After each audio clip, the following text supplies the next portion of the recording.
Usually stoic President Zelensky and the First Lady of Ukraine, instead carrying what he called indescribable sadness. Here at the funeral for 14 people killed in a helicopter crash just outside of Kyiv. Among the dead, 3 members of his own cabinet, friends. The time for diplomatic small talk is over, say the Ukrainians. They've been frank, they need tanks, and they need them now. The war started by Russia does not allow delays. And I can thank you hundreds of times, but hundreds of thank you are not hundreds of tanks. Military experts say Ukraine's current models are mostly old Soviet tanks, often outnumbered and outgunned by Russian firepower. And there was this not-so-subtle shout-out to the UK.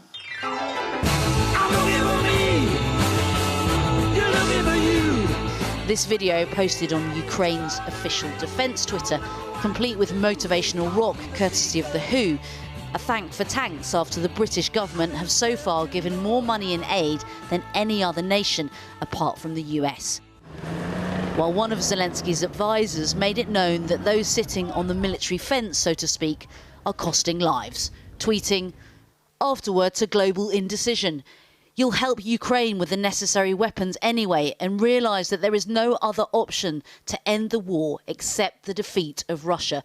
But today's indecision is killing more of our people. Every day of delay is the death of Ukrainians. Think faster." Germany has not yet decided whether to send tanks to Ukraine, despite pressure on Berlin to act. The German Leopard 2 tanks are considered a potential game changer for Ukraine, designed specifically to compete with Russia. Those decisions made in the political boardroom felt on the battlefield as the Russian army began an offensive in the Zaporizhzhia region in the southeast of Ukraine, with reportedly over 160 attacks overnight. As Russian officials announced they were gaining territory in Zaporizhzhia. This comes as the US said they'd impose extra sanctions next week against Russian private military company, the Wagner Group. It's believed they have tens of thousands of their soldiers currently deployed in Ukraine, as the White House claimed they were a criminal organization.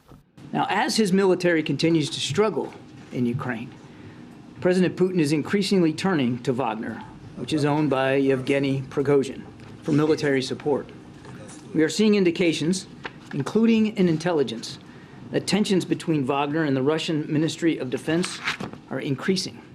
The war on the ground shows no sign of letting up as the war of words rumbles on and Ukraine's pleas for action are getting louder.